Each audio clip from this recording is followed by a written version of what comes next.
अस्सलामुअलैकुम। मोहम्मद अज़हर सिद्दीक अपने programme maths views के साथ हाजिर खिदमत है। 3 इशू हैं, बहुत अहम है। वैसे तो इन पे एक एक प्रोग्राम हो सकता है, लेकिन मेरा ख्याल है एक ही प्रोग्राम में मैं कोशिश करूँगा कि आप तक सारे हालात व वाक़यात बता दूँ। रात के प्रोग्राम डॉक्टर शाहिद कुरैशी को ज़रूर देखिएगा, और संडे वाले दिन मॉर्निंग में शयान अली के साथ प्रोग्राम लेटेस्ट डेवलपमेंट क्या हो रही है वो बताते हैं।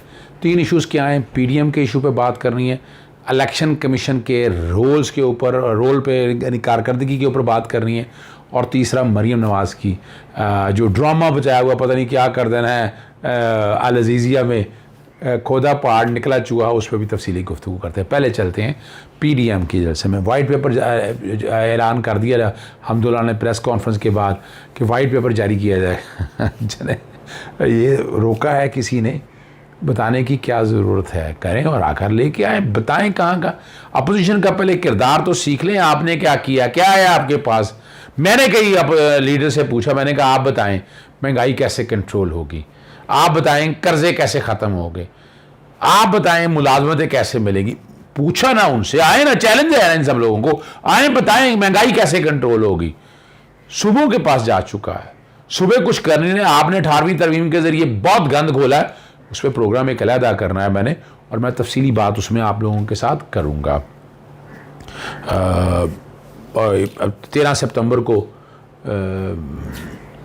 जॉइंट इजलास से खिताब करेंगे सदर पाकिस्तान, उसका बाइकआउट करने का ऐलान, बड़ा तीर मारा है भाई। जाएँ वहाँ पर, जाके पार्लियामेंट का जमहूरियत का हिस्सा बने, और वो चंद सहाफ़ी जो एक एजेंडा लेकर चल रहे हैं, और वो एक एहतजाज होगा, उसमें प्रोटेस्ट में ज्वाइन करेंगे। चलें, हर एक का अपना एक हक है, खिताब भी सुन लें, प्रोटेस्ट में भी चली जाएगा, जमहूरियत इसका नाम है। बहरहाल आपके सामने बताना है। अगला उन्होंने अपना 26 तारीख को सितंबर में, अब देखा कि वकला, चंद वकला एक एजेंडे के साथ इकट्ठे हुए हैं, और वो एजेंडा फॉरेन ड्रिवन है, वाज़ेह तौर पर आ गया। इस वक्त कौन सा मुल्क में मार्शल या कैसे हालात हैं, और इतना, और अब जो जलसे शुरू होने लगे, इसका मतलब है फंड आ चुके हैं, पैसे आ चुके हैं कहीं ना कहीं से। यकीनन नवाज शरीफ और वगैरह बाकी लोगों ने वो तिजोरियों के मुंह खोल दिए होंगे। अरे मैं तो पहले भी जिक्र कर चुका हूँ, मैं चूँकि लॉयर्स मूवमेंट में रहा हूँ, ये पैसा सियासी जमातें और बाकी लोग सारे, वो तफसीली बात मैं कर चुका हूँ। साथ साथ उन्होंने 2-3 और हैं। मुफ्ती महमूद जो है उनके वालिद हैं, उनकी बरसी है 14 अक्टूबर को, उसमें भी वो कह रहे हैं दावत दूंगा मैं उन सब लोगों को।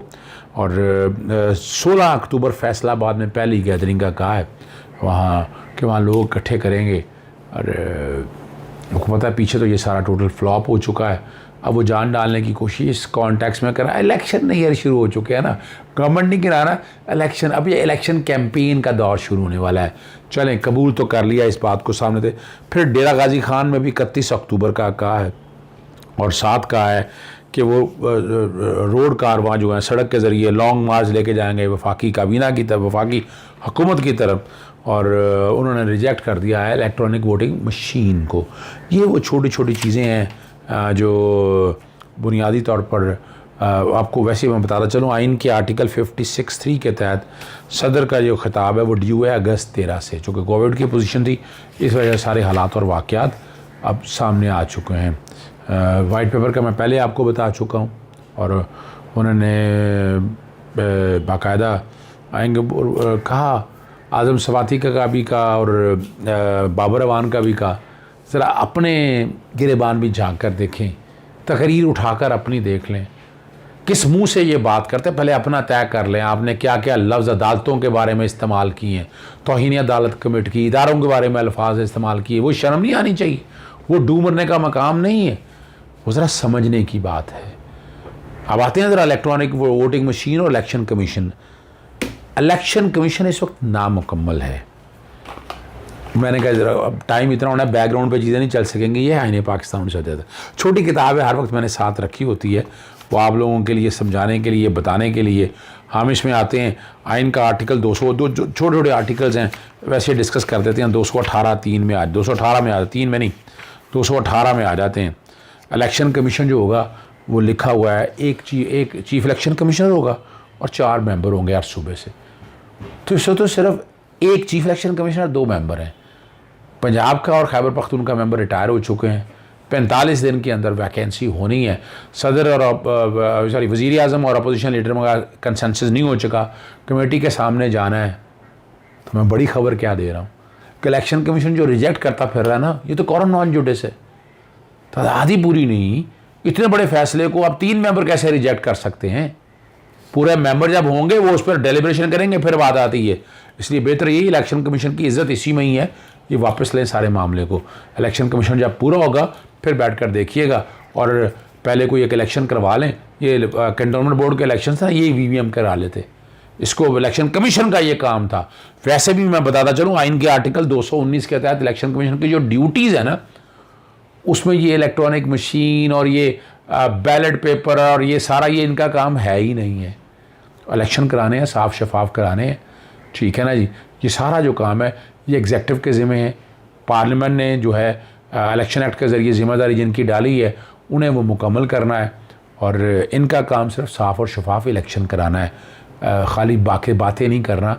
और जिस तरह की बातें ये सारी की जा रही हैं, और इसी में अगर हम देखते हैं इलेक्शन के हवाले से, चीफ इलेक्शन कमिश्नर आइन का आर्टिकल 213 कहता है कि किस तरह तैनात होना चाहिए, और फिर जो कमीशन के मेंबरान हैं वो कैसे तैनात होना चाहिए। मैंने कल आपके सामने बड़ी डिटेल में आइन का आर्टिकल 222 भी डिस्कस कर लिया था कि ये पार्लियामेंट ने ये सारा काम करना है।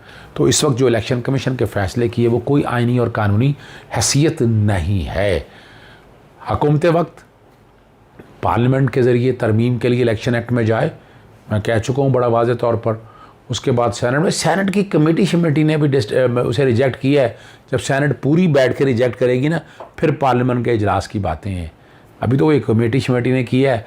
वैसे जब कानून साजी ना हो रही हो, इकट्ठी कानून साजी का इख्तियार फिर जॉइंट सेशन में भी ये दिया है, आईन पाकिस्तान 1973 ने फ़राहम किया। आखिरी बात की तरफ चलते हैं कि जो मरीम नवाज़ ने जो अखबार में हवा भरी हुई ना, अच्छा वो कहती फिर रही हैं मेरी लीगल टीम को, यानी लोगों को कहती फिर रही हैं कि जनाब मैंने कसम दी हुई है कुछ डिस्क्लोज ही नहीं करेंगे। क्या ऐसी चीज़ है जो डिस्क्लोज करने की बात है? 2018 से अपीलें चल रही हैं सारी मामले में, और अपीलों में ये नई एविडेंस नहीं आ सकती है। अगर मान ले कोई नई एविडेंस है, एविडेंस तो तब कहलाएगी ना जब वो ट्रायल में परखी गई होगी, ट्रायल में क्रॉस किया होगा, ट्रायल में रखी गई होगी, उस पर बहस होगी, जरा होगी।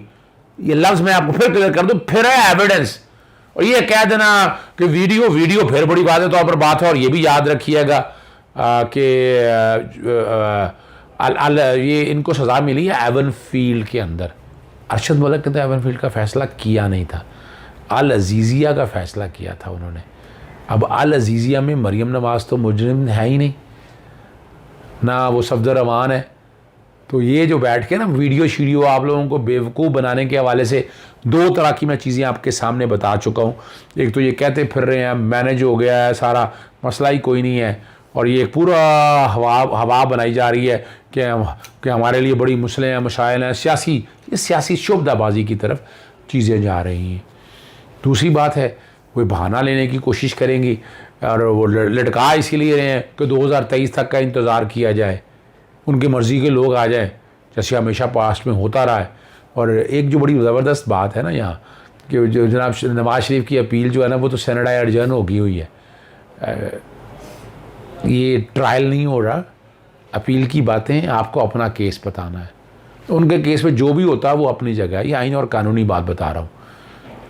शातें मौजूद हैं रिकॉर्ड पे, अबैटमेंट भी साबित हो चुकी है, मनी ट्रेल नहीं है, जायदादें भी हैं, अपनी औकात से ज़्यादा जायदादें ली हैं, वो भी साबित हो चुका। और अगली बात बड़ी ज़बरदस्त है, इसमें याद रखिएगा, ये बच नहीं सकती। एक इन्होंने नैब को कोऑपरेट नहीं किया, नैब ने जो सवालात पूछे उसके जवाब मांगे, वो जवाब नहीं दिए, वो सज़ा है, शेड्यूल में, शेड्यूल ऑफेंस है। तो ये मेरिट पे तो केस बनता कोई नहीं है। ये सिर्फ इसी तरह की ड्रामेबाजी करके टाइम खींच के लिया जाए, डिले किया जाए, और इसी में चल रहे हैं। और मैं नहीं अब समझता कि इस्लामाबाद हाई कोर्ट को मज़ीद इनको वक्त देना चाहिए। अपील में कोई बहुत लंबी चौड़ी बहस तो होनी नहीं है। अपील तो बड़ा सीधी सी बात है, कहाँ मिस रीडिंग है, कहाँ नॉन रीडिंग है, कहाँ शहादत नहीं है, तो वो तो सारा कुछ है। मेरी सेंट्रल अंदर क्या पूरे पाकिस्तान में जायदाद नहीं है। मियाँ नवाज शरीफ असेंबली में आकर तो ये हैं वो ज़राए तो आज तक सामने नहीं आ सके। कतरी खत और कैलिबरी फाउंड ज़रूर आ चुका है रिकॉर्ड के ऊपर। तो जहाँ तक ये बात है ना, एक तो क्लियर कर दूँ कि अरशद मलिक का एवन फील्ड के केस से कोई ताल्लुक़ नहीं। एवन फील्ड मेरिट पे है, सारी चीज़ें रिकॉर्ड के ऊपर हैं। वो अल अजीज़ी है, वो नवाज शरीफ किसी स्टेज पे मीडिया या ऑडियो का वीडियो का ताल्लुक़ लेना चाहे, लेकिन ये अपील में कोई नहीं आ सकती। इस तरह की कोई भी दरख्वास्त है इस्लामाबाद हाई कोर्ट एंटरटेन आईनी तौर पर नहीं कर सकती, कानूनी तौर पर नहीं कर सकती है कि है कोई चीज़ नहीं है। ये साबित करें आप, पहले बार रिकॉर्ड से साबित करना है आपने। हाँ, अगर कोई ऐसी चीज़ आ जाती है कि जनाब ये मनी ट्रेल है, वो अदालत ने लिया, अब तो पूरा मौका मिला था, जुरा का पूरा मौका मिला, 342 के बयान हुए हैं सारी, तो आपने तो वहां दी नहीं है। तो मनी ट्रेल तो आज भी नहीं है। वो आ जाए कौम के सामने, बता दें, चैलेंज ले लें आज। अबैटमेंट आपका किरदार सामने है, कैलिब्रेट फाउंड आपके सामने है, कतरी खत, वो सारी चीजें अपनी तरह पर शामिल हैं। तो ये जो एक हवा भरी जा रही है ना, पता नहीं क्या हो जाना है, नया वकील की टीम आ जानी है, आ जाए भाई, नई वकील ने तो कानून और आइन के मुताबिक ही उसी फ्रेमवर्क में रहकर काम करना है ना, तो वहां तो केस आपका बनता नहीं है मेरिट पे।